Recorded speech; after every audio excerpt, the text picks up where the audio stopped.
Wow.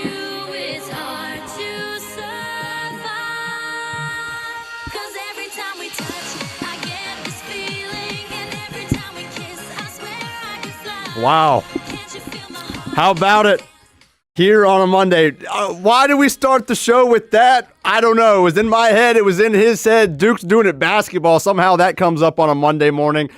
Look, it's not because Florida lost. You might believe that. Would you choose to start your Monday morning like that? I mean, that's up to you. I can just tell you for me, that's not why. Okay, welcome in. Stadium Pulse. We're starting it off hot today on the Action Sports Jacks 24/7 network. Hope everybody's week is starting off on the right foot. Sorry, Florida fans, if it's not for you. Hopefully the Jags winning yesterday gave you a little something. Just gave you a little something. Just a little bit of hope. Here, Stadium Pulse, Action Sports Jacks 24/7 network, talking college ball, 9 to 10 a.m. Mondays and Fridays. Fall's in the air, guys. Fall's in the air. Okay? Today is the first day of fall. I don't know if y'all can feel it, but we're about to hit peak time here. Okay? In the college football season. Unfortunately, for Florida, that's come and gone. You had your peak season when you beat LIU, excuse me. I almost forgot the Fighting Sharks up there in Long Island. But for everybody else whose season is still alive, this is the time, right? The cupcake games, they're done. Okay, we got our conference slate ahead. We got some rivalry games ahead. We got some big-time matchups ahead. It's in the air. It's in the air. We got a lot to get to today. Yeah, we'll get to Florida. DJ Lagway, unbelievable. UCF, huge win, hosting Bill Belichick in North Carolina. A lot of thoughts on that. But I got some quick hitters for you as well. We'll get to Florida State, of course, but I got some quick hitters for you. Okay. Anytime that Florida State scores more points than DJ Lagway has passing yards in a football game, that's got to headline the show. Okay, unfortunately.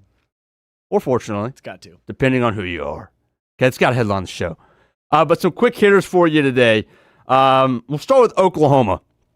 Okay, that was probably the biggest rivalry matchup other than Florida-Miami of the weekend. And it was a fun one. And boy, how surprised am I that we're sitting here. I'm sitting at my desk at 6 o'clock this morning, okay? And, I know exactly what I'm talking about, Oklahoma-Auburn. But I want a little reinforcement. So I'm fully expecting when I go into my Twitter and I search Hugh Freeze postgame to have an unbelievable soundbite just waiting for me, waiting to get picked up for us to use. And I was even surprised that all yesterday, Sunday, while I'm watching I'm watching the NFL, I'm watching the Jags, whatever, that it's not just popping up on my feed. Now, I'm sure there was something, because it had to be addressed. But Hugh Freeze, you deserve some applause for, I guess, some self-control. Because I was fully expecting one of the sound bites for the ages. Guys, Hugh Freeze was surrender Cobra 2 or 3 different times on the field during the game. The fumble gets reversed on the field. We got headset off, surrender Cobra right in front of the referee. Okay, when he's getting an explanation from that kind of Bush League, in my opinion, illegal substitution, headset off, surrender Cobra. Man, I thought we were going to get fireworks post game, and we didn't. So shouts to Hugh Freeze for a little self-control there. But man, does he have a gripe? And you kind of hate to start talking about a game that was as good as that one, but I think this one is, this isn't a one PI call, late in the fourth that oh man, maybe debatable, maybe a terrible call, and you kind of pin it on that. Okay, this isn't a holding call that brings back, a 40-yard tud where, is nitpicky, right? Normally that's, where we're at with these kind of things. This is a totally different deal. This is SEC. The SEC is putting out a statement because your referees were clueless about a new rule. Now, keep in mind, okay, so this is the only reason that I'm not sitting here saying that's freaking Bush League, what Oklahoma did. I mean, you finish a play. Arsenio, I forget his name. Great receiver. I didn't know of him ahead of time, but he looks like a legit guy. He comes faking off to the sideline like he's going to exit and take a play off, and he stops just short of the white, and he just sits right there. Oklahoma hurries to the line, calls their next play, snaps the football. Nobody's even over there. 40-yard touchdown. Oklahoma wins the game by 7 points. Now, that was in the second quarter, I believe. It was relatively early in the football game. So plenty of time here, but this is a new rule. There cannot be any shenanigans or using the substitution to deceive the defense. Okay, that is a new rule, and I think, don't quote me, I think it's only in the SEC. Okay, so is there a potential where Arbuckle, Oklahoma's play caller, relatively new to the conference, he doesn't know the rule, and, calling it in good faith? Yeah, I guess, but this is an SEC offensive coordinator. These guys know the rules. Is there also a pretty good opportunity that this guy knew this because kind of a Bush League thing, was just hoping Oklahoma got away with it? That's there too. Did they? Yeah, they got away with it and it worked. So, and then the reversal on the fumble, man, I don't know how that was enough to overturn. Was it a fumble? I think if they call it on the field, it stays, but who knows? Hugh Freeze, hat tip. Let's get to the football game itself, though. Sooners are dangerous. And here's why. Because Brent Venables, right, finally, like, he's always had the defense. Now it's been sus at times, right? But he's got his guys in there. It's the brand of defense that he likes to play, that we've known about Brent Venables for about a decade now. And now he's got a quarterback. Elite defense, and not being held back by your quarterback, actually being propelled forward by your quarterback, is the winning equation for the Sooners. And why is that familiar? That was Clemson. Under Venables. Really, really good defense, led by Venables, and really good quarterback play. Deshaun Watson, Trevor Lawrence. You won national titles. Now, am I sitting here telling you that Oklahoma is a national title contender? Absolutely not. Could they be in the mix for the playoff? Yeah, if they play like that. John Mateer right now, I think, as I told you this last week, he's probably your Heisman favorite as of right now. I mean, the guy just, look, he's going to throw the football to the other team. He's going to put the ball at risk. Like I said, when the game's on the line, I don't know if there's anybody else I'd want with the ball in their hands. He's a dog. And he proved it again. As for Auburn, Jackson Arnold, I mean, I guess a valiant effort. Holding the ball way too long. 10 sacks for Oklahoma. Now, a lot of those are almost debatable. Like, Arnold is kind of escaping the pocket. He gets dumped 2 yards behind the line of scrimmage. I mean, but the Oklahoma has an edge defender. It's R something. It's just a R initial something. He was suspended for the first half of the game. Comes in and immediately gets a sack on his first drive, and then puts the game away with another sack on Auburn's last drive. What you got for me? Yes, R. Mason Thomas. Holy cow, man. I mean, talk about making an impact in the game immediately. And, I mean, he had 2 of the 10 sacks. If the Sooners play like that, especially at home, right, if they have that kind of defensive effort and that relentless of a pass rush at home, I don't know if anybody's going to beat them.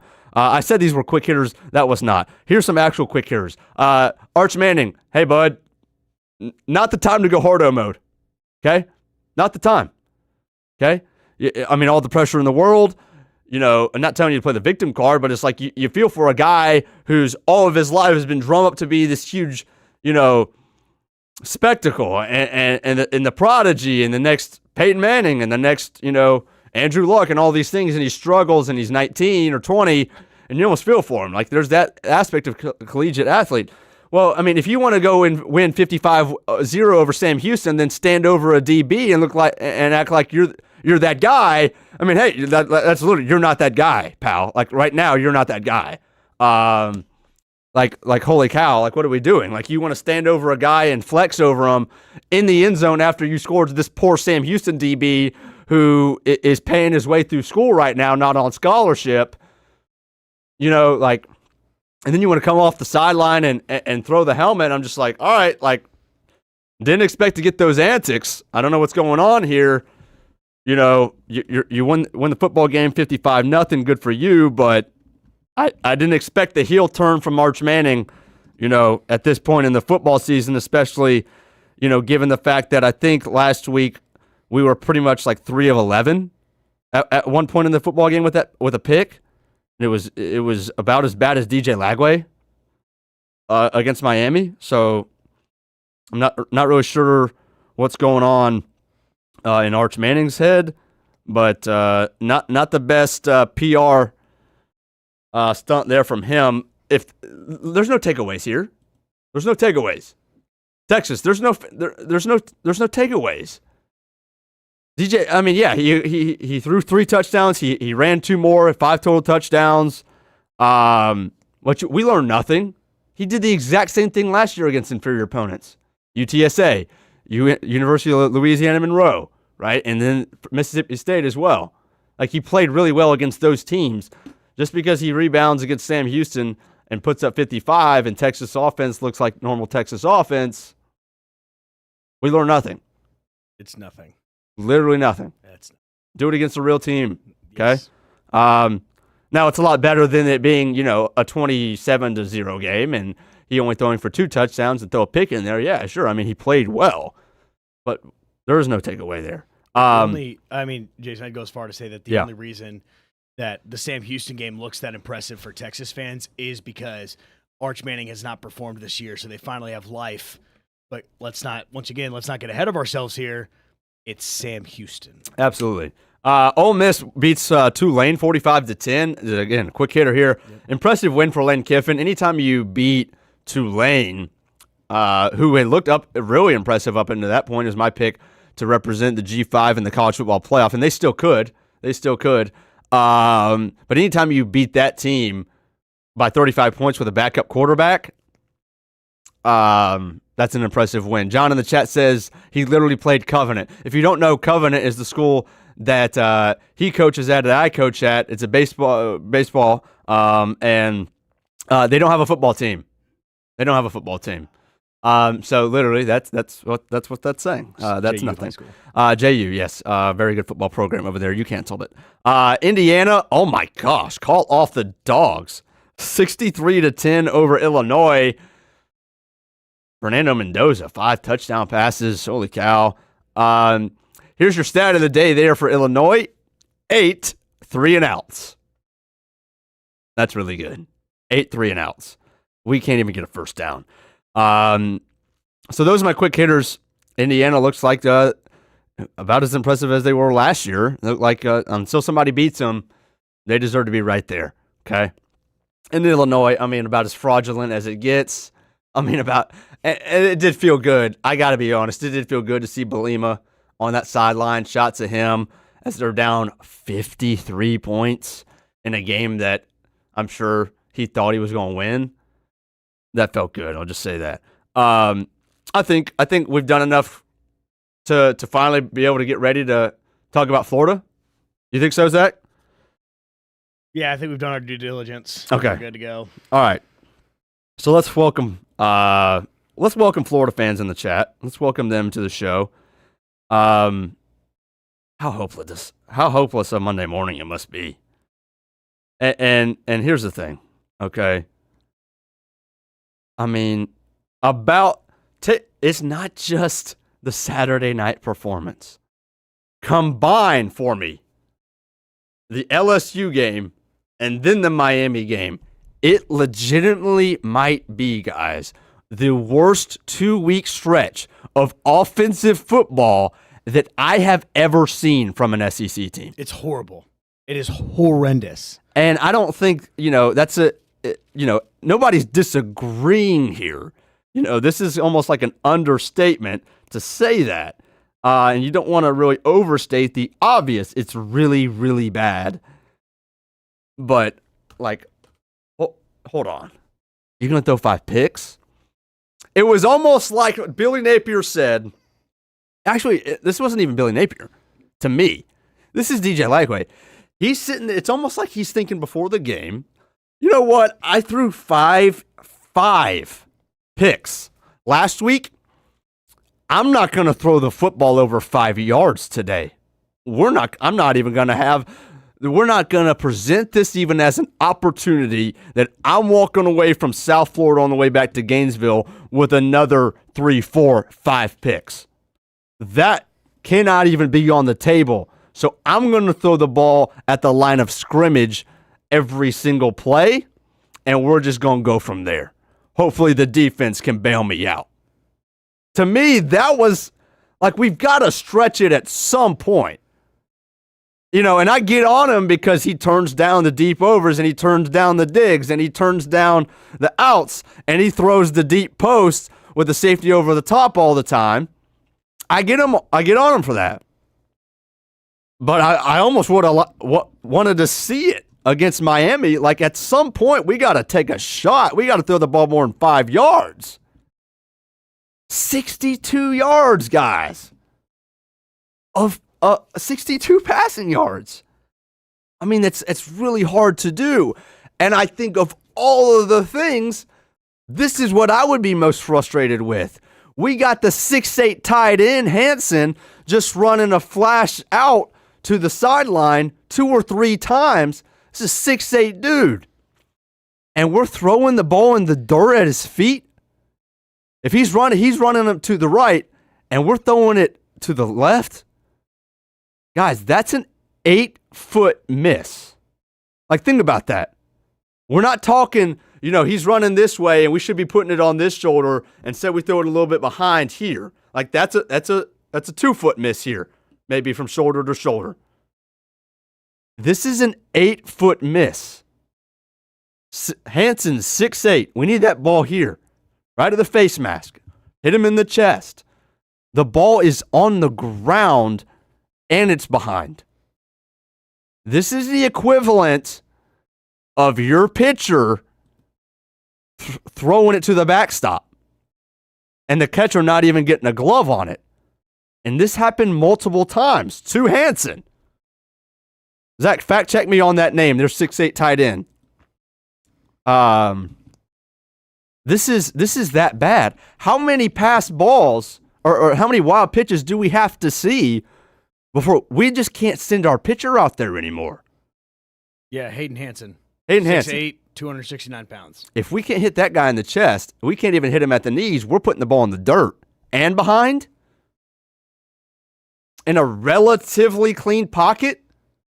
I mean, dude. So I put this is how I remembered. Mm-hmm. I put money, which is we'll talk about it later, on Syracuse beating Clemson money line.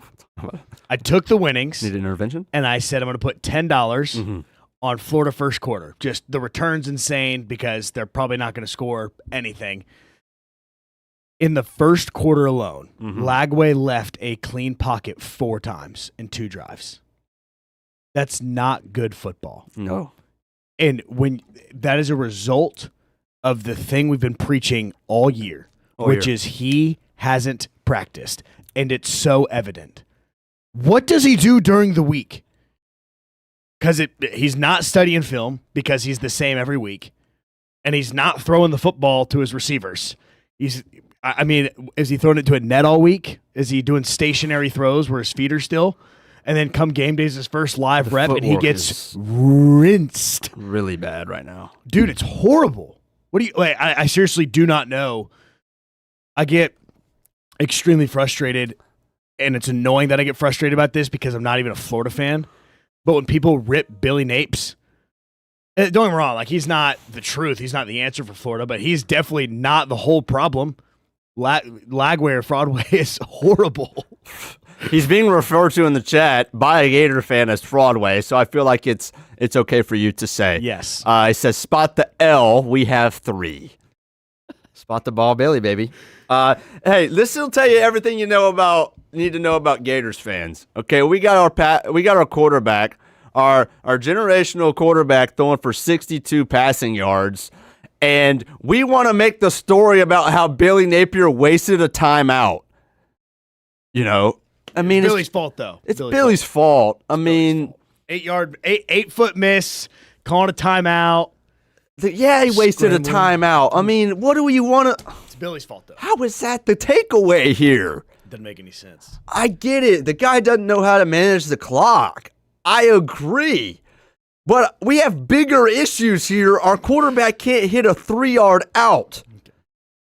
And it's an 8-foot miss. And it's happening multiple times. Guys, just think about how bad your footwork has to be to not be able to hit a 10-yard throw at the line of scrimmage from the pocket. It's just got to be really bad. And it is. It is. Jaden Ball gets 10 carries in the football game. I think it was about 4.5 a pop. He's still not getting enough. I agree. But the fact that we want to go up in arms about a wasted timeout when our quarterback's sitting there with 62 passing yards and a 2.7 yard average per completion. Oh yeah, and then hey, 4th and 3, our receiver, TJ Abrams, doesn't even want to get to the sticks on a 4th and 3, and he wants to cut the route short. And we get the ball. We finally get a ball completed, and he's tackled short of the first down, turnover on downs. Napier's fault? No. Run to the sticks, dude. Okay. Get past the sticks. All right, you ready for this? No. Okay, it's a Lagway stat. You ready? Against FBS opponents since Lagway started playing, or since 2024, Lagway has 2 games against FBS, not ranked, just FBS opponents, where he's had more than 1 touchdown passing or rushing in a game. But he's a generational talent. That's delusion. If the way that he's been hyped, he should have multiple touchdowns in multiple games. He has 2 against Florida State last year when we were 2-10 and couldn't play a game, and Ole Miss.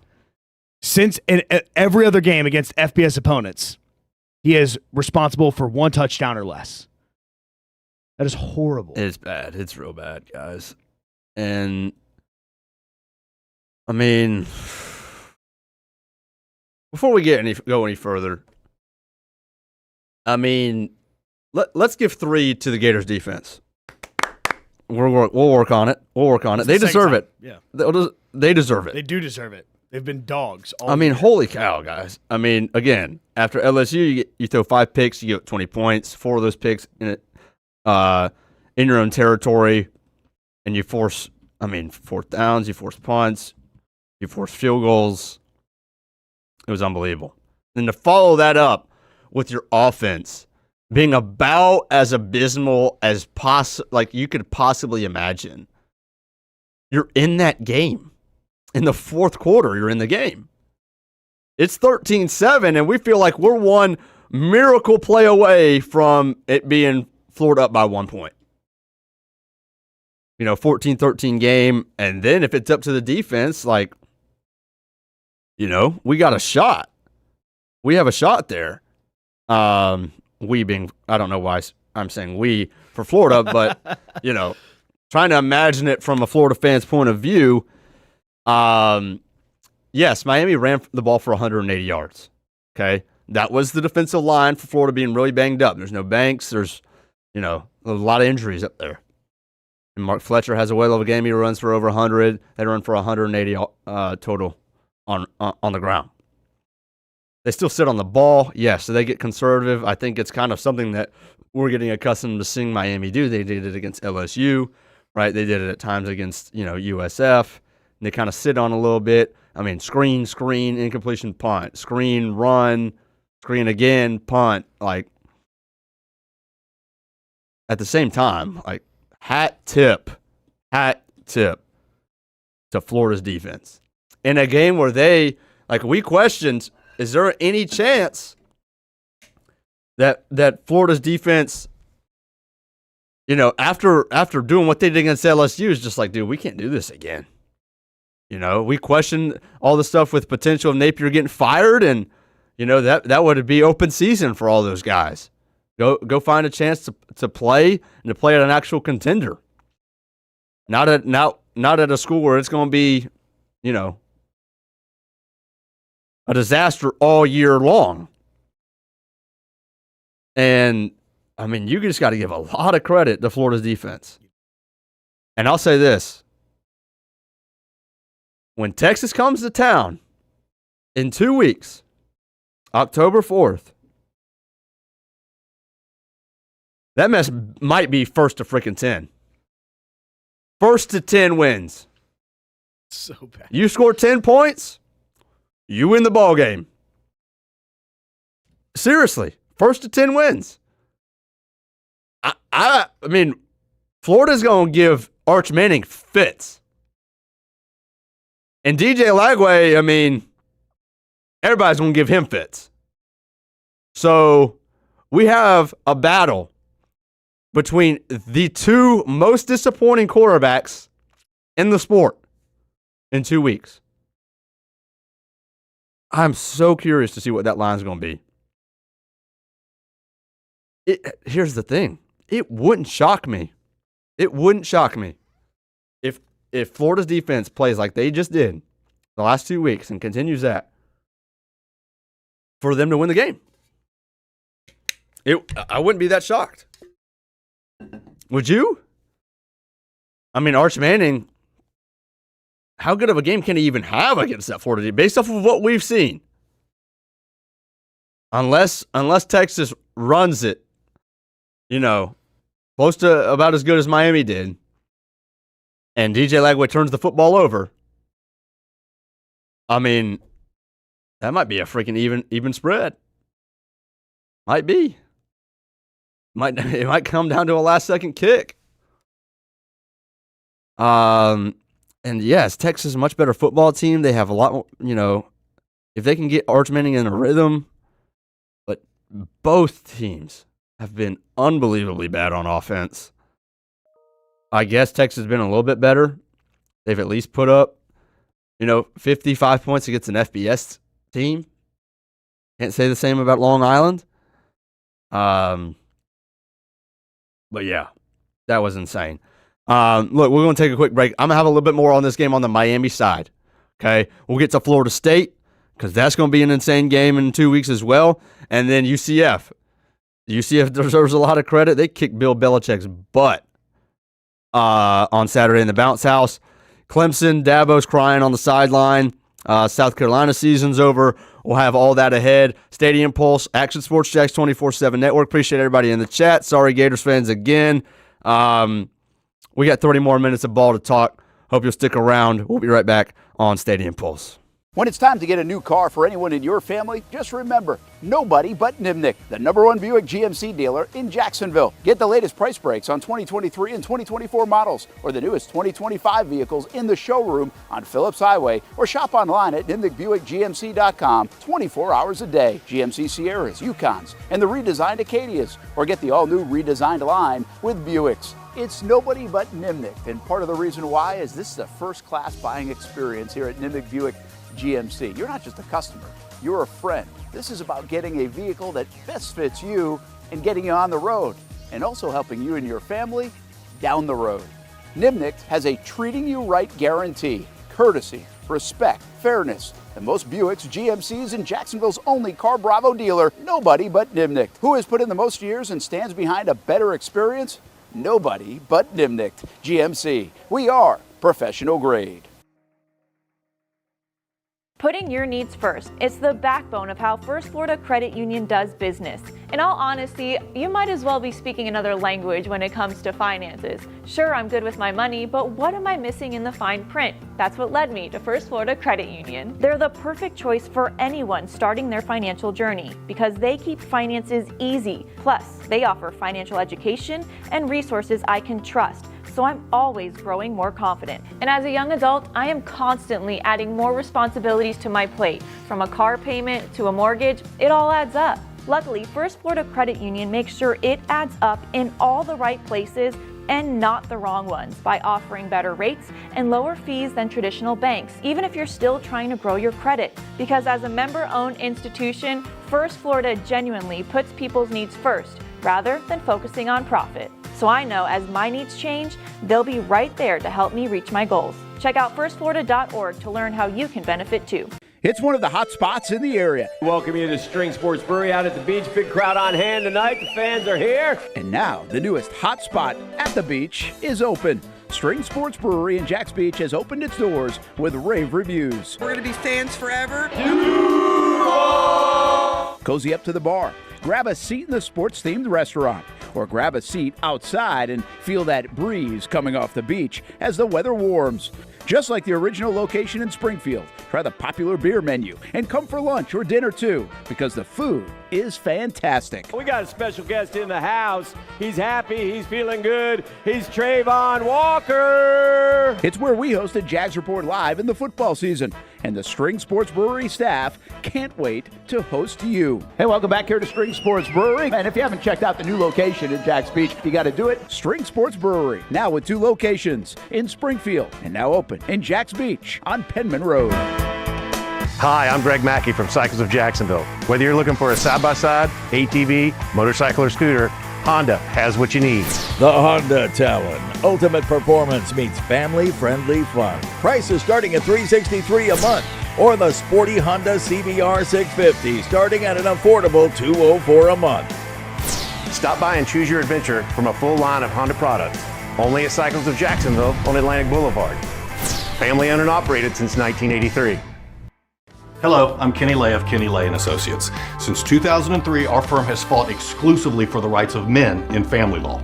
Divorce, modification of child support, alimony, custody, and more, all for men. A father is vitally important to a child's life, and being a man is not a reason to pay more in child support or alimony. I'm a single father. I get it.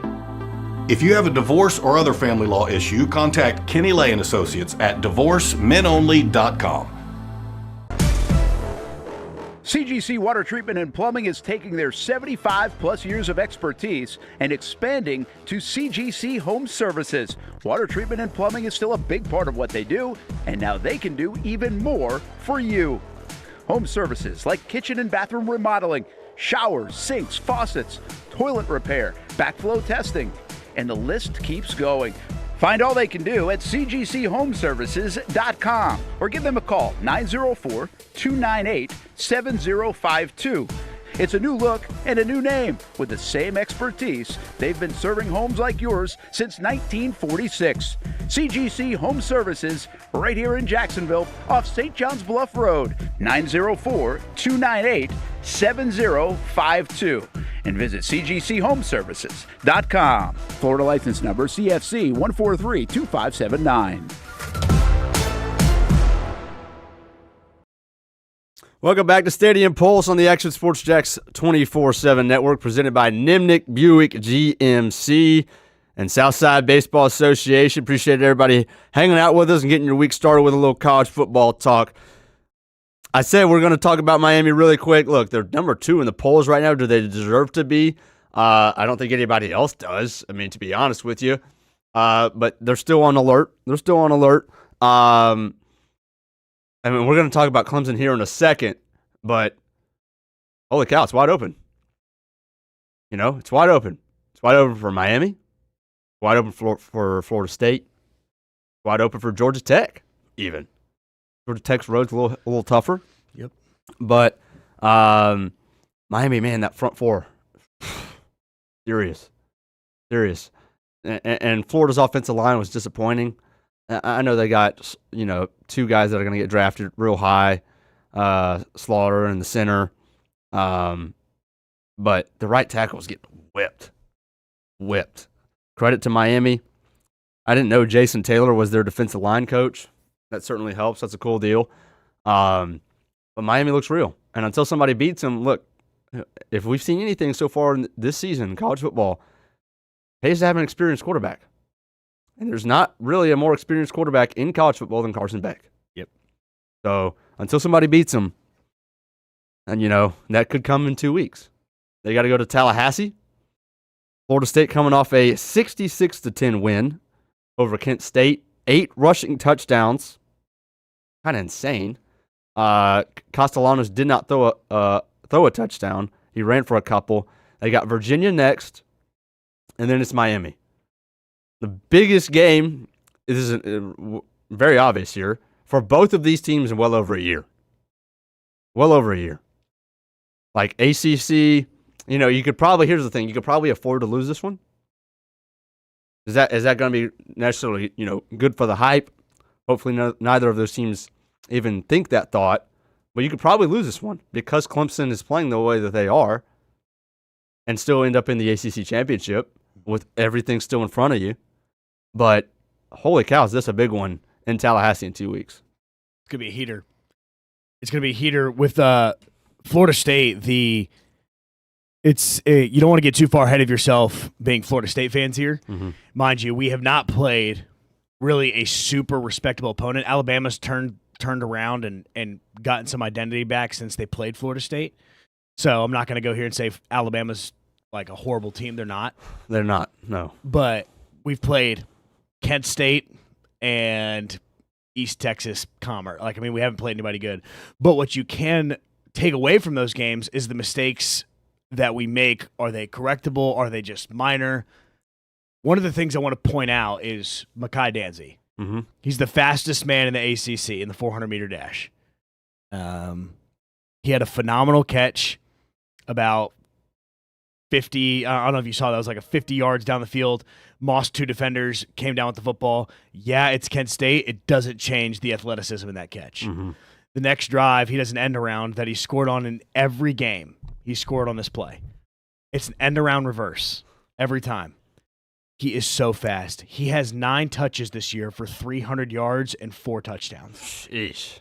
Yes, we've played nobody, but dude, when you have a guy like him who can run the football, catch the football, burn your safeties, you're forcing the safeties, which you'll watch if you go back and watch the All-22 on Kent State. They started putting guys when Mekhi Danzy was lined up on man coverage on the outside, which is a horrible idea. They started putting the safety 20 yards back. That immediately opens up the middle of the field for Squirrel White, right. A run play with Usman Kroma or Gavin Sawchuk, or if the pocket collapses and Castellano steps up, your next linebacker is 10 yards off center from him. Yeah. And that's what you got to be watching out for as Florida State fans, and the ability of, once you said, an experienced quarterback, and I would go as far to say in college football, having an experienced mobile quarterback. Mm-hmm.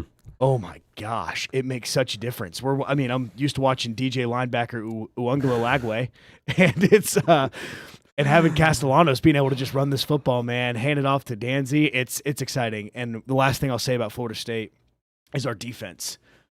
Earl Little Jr. is a dog, and I'm telling you, I'm being facetious here. I'm tongue-in-cheek a little bit. I think that Kent State's 7 points was in the contract whenever we decided to give them $500,000 to come play us. Oh, wow. But Earl Little Jr. blitzes from 25 yards down the field on that play and just blew the coverage. I don't know what he was thinking, but he's been phenomenal. Our defensive line looks really solid as well. But what was the name of the quarterback that played for y'all last year? DJ Uungalo Lagwe. Linebacker. Okay. Yeah, he was a linebacker. Okay. Don't know if you look at him and go, that guy's got a quarterback build, you've never watched football in your life. Oh wow. All right. Yeah, immediate questions, and we're going to talk a lot about this game over the next 2 weeks. Yes, we are. Can Florida State throw the football enough? And does Miami have the speed on defense to be able to track guys like Danzy down? Right? Are they going to maintain rush integrity? With Bain on the outside, they looked unbelievable, like I told you, against Florida, right? Are we going to get too high and then let, Castellanos just escape and have a field day on the ground? Or are they going to spy him, right? Do they have the speed, right? And if they're spying him and they're trying to bring a little pressure, Can they play man-to-man on the outside against Deuce Robinson, Squirrel White, Danzy, all those guys? Yep. And then Beck, can you take care of the football on the road? Can you take care of the football on the road? Can C.J. Daniels step up? Right, had a big drop against Florida, but otherwise played pretty well. That's going to be an awesome game. It will be. The fact that it's in Doak makes it that much more. Miami's home field advantage is neutral site at best. They don't have a home field, really. It's a very JV environment. Other than Michael Irvin being on a heater on the sideline. Exactly. And sweating. It being at Doak Campbell Stadium is going to be some serious intensity. But for Miami's benefit, as much as I hate to say this, Beck knows what it means to play in a high-stakes environment and a hostile one. And that will be a good game. But I'll save my prediction for when we get closer, but I'm excited. Yeah, again, anytime Florida State scores more points than DJ Lagway has passing yards, it's a good week. It's a good week for that guy over there. It's a great week, man. It's a good week over there. It's a great week. Not a bad week for me. Obviously, Georgia was idle, had a bye, and UCF they dominated UNC. So we're going to check the pulse down there in Orlando. Look, we check the pulse at 5 schools that we talk about every single week here on the Access Sports Jacks 24/7 network: Florida, Florida State, UCF, Miami, and Georgia. A 34-9 win, and it was dominant. It was 20-3 at half. I mean, real quick before we get into the particulars of the game, I am so curious. What must be going through 6-time Super Bowl winning head coach Bill Belichick when Gio Lopez is diddling around in the pocket and can't hit a 3-yard out and can't hit his check down? Like, what must Bill Belichick be thinking? Like, why in the world did I sign up for this? My quarterback can't hit his check down? My quarterback has 2 picks and is throwing in triple coverage? I mean, how bad must Bill Belichick miss the NFL right now? How bad must he miss Tom Brady? I know he had Mac for the last part of his NFL tenure with the Patriots, but I just can't,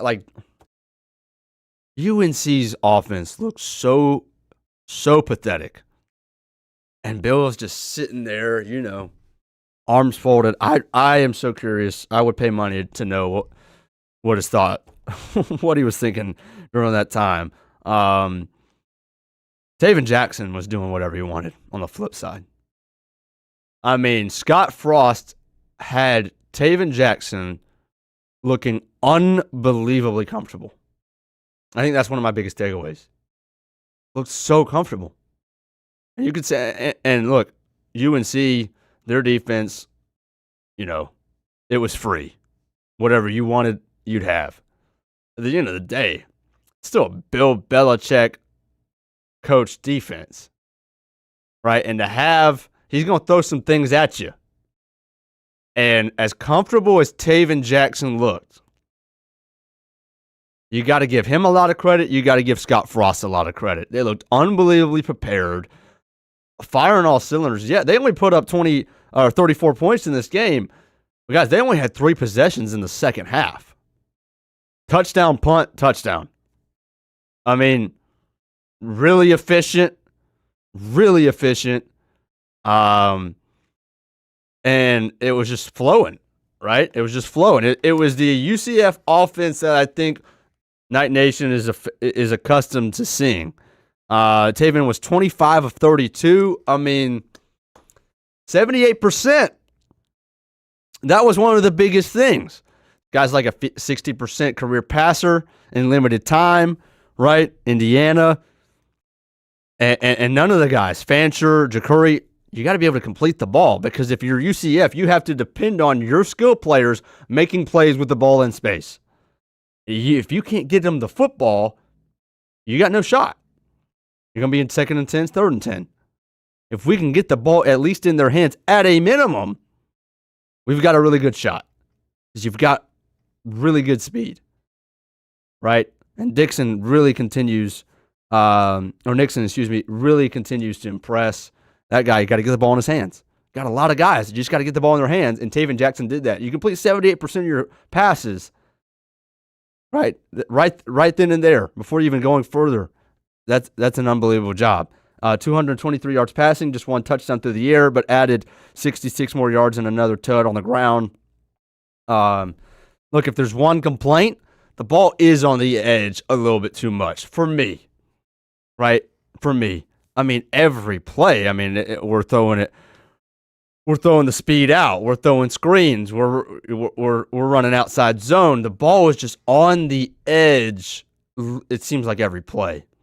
Now, against a defense that struggles to tackle in space and you can outrun them, yeah, why not?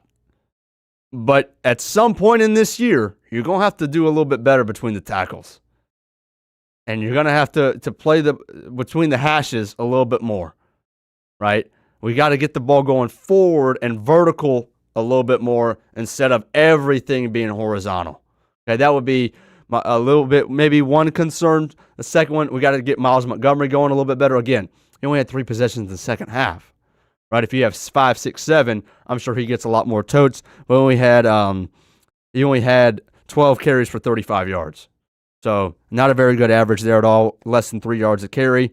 We got to get Miles Montgomery going because, look, you got a real shot here to do something in the Big 12.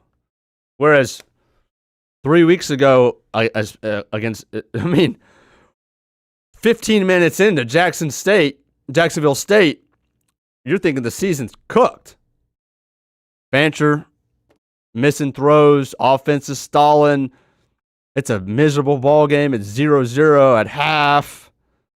You fast forward to now, you got. I'm not saying you got a chance to compete for the conference by any means, but you got a chance to ruffle some feathers here. If you play like that, can they parlay that and that confidence and that momentum? And now they go to play Kansas State, who has looked incredibly sus. And who was who did Kansas State play week 2? Was it Army? No, it was it even an FBS school? It wasn't a Power 4 school. Look that up for me. Kansas State's week 2 opponent. They have just, obviously we watched them in the first game of the season against Iowa State. Avery Johnson looked like he had taken steps back. You're looking for UND, North Dakota. North Dakota, thank you. Did they win that football game? They squeaked by, didn't they? 38-35. We're squeaking by against North Dakota. Yes. Okay. UCF has a real shot. They parlay that momentum. Go into Manhattan and upset Kansas State. The juice is back in the building. And I feel like in the Big 12, momentum, confidence, when we're playing a lot of schools where it's really a coin flip, who knows what you can accomplish this year. But if you can get a win against Kansas State, that goes a long way, first of all, for your bowl win, right? That's your 4th win of the season for being bowl eligible, which is, I said at the beginning of the season, I had no idea what to expect from UCF. Didn't expect a lot, but if we can win a bowl game, if UCF can get to a bowl game and win, that's a big win for Scott Frost in his first year. And Saturday, 34-9 over UNC, that goes a long way. All right, let's get to Clemson. Pull up that video for me, Zach. Pull up that video for me. First takeaway, hey, Fran Brown is a dog. And we known that. I knew that.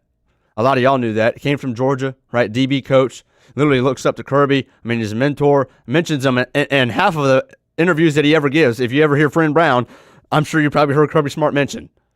The guy is a dog, literally and figuratively. We're going to go, Syracuse goes down and scores to start the football game, and Jelly's roping it all over the field, and then we're going to onside kick and recover. Start the football game, we go up 2-0. We got Clemson on their heels, and they never recovered. They won the game by 13. You got that for me, Zach? Clemson's season is over, obviously. Their 3rd loss. They're 1-3. It's a disaster. And the sad part about it for Syracuse's sake is Angeli, their cornerback, is done for the year with a knee. He's ripping it down the field. He's got weapons all over. It was fun to watch. Syracuse's offense is fun to watch, and now they're going to be without their starting quarterback for the rest of the year. So that's probably it for them. But, I mean, you had a feeling, guys, because they kind of went toe-to-toe with Tennessee to start the year for at least the first half of the football game. I think they put up 28 points in that game. And so their offense was real. It always was. And they did it against Clemson again. And they come away this time with a win. And the fact that Clemson had they had 500 yards, over 500 yards of offense, and only scored 21 points. You lost the game. Oh, then you're going to get this on the sideline after. Check it out. Check it out. Okay. Yep. Sulking. Okay, we're wiping away something there. We're wiping away something. Start that one over for me. Let's get that one more time. Let's get that one more time. All right, check this out, guys. Head down, and we're going to wipe away. What are we wiping? What are we wiping, Dabo? Now, I'm not going to sit right here and tell you that was a manly tear. Not ready to do that. But if it was, holy cow. Dabo, you are not helping yourself. I'm going to say he had a hair, he had an eyelash. I'm going to give him the benefit of the doubt. Right? Something that the internet is not willing to do. Okay? Because I don't think that Dabo is necessarily crying on the field after a regular season loss. However, you're not helping yourself. You had over 500 yards of offense and you lost. You only scored 21 points.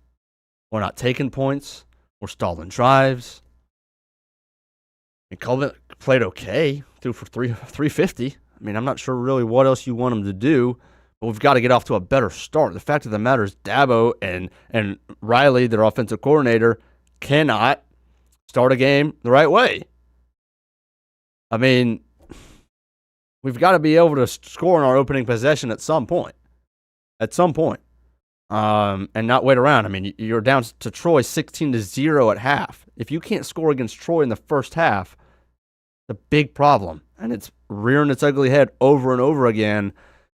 I'm not sure what Dabo wants the fan base to think now. Again, we got a 54-minute press conference last week after they lost to Georgia Tech on that thriller, that walk-off field goal. Be on standby, Clemson media. You might be, set aside a chunk of your Tuesday schedule for about 3 hours of Dabo defending himself. It's going to be a movie. We got about a minute to go. I didn't mean to bury this because I do have to take accountability. So apologize for this being the footnote here, but my hand is up on South Carolina. My goodness. And look, Lenore Sellers, he wasn't even supposed to play in that football game, and he wasn't the reason they necessarily lost. I still think he's pretty good at the sport, but he's taken a step back, and I thought they'd be able to run the football. South Carolina, if you account sacks, which college football, they account sacks and total rushing, they had -9 yards rushing. Not good. Really bad. And they lose to 29-20 to Missouri. Prabula looks really good. Missouri looks like somebody who's going to ruin somebody's season. South Carolina, their season was the first to be ruined. And Beamer's got big problems over there at South Carolina as well. This flew by. We got to wrap up. We appreciate everybody hanging out with us. Hour of college football talk every Monday morning to get your week started. Every Friday to get your weekend going. Appreciate everybody hopping in the chat. YB400 is always in there. He says FSU with the style points. William Torres, UCF with the dub. Twitter post after the win. That was a class act as well. That was chef's kiss right there. Appreciate everybody hopping out with us. Coming up, 5 minutes, Brent and Austen show. All Jags. And we're live from the Dream 18 charity golf tournament over at South Hampton. You win in about as ugliest fashion as you could. How much concern for the receivers? BTJ, he kind of gets going at the very end of the game with that 46-yard catch. You'll hear from him. You'll hear from Liam Coen. You'll hear from Trevor Lawrence. That's all ahead. Brent and Austen show 10-1 on the Action Sports Jacks 24/7 network. Have a good Monday, everybody. Most of us know how to throw.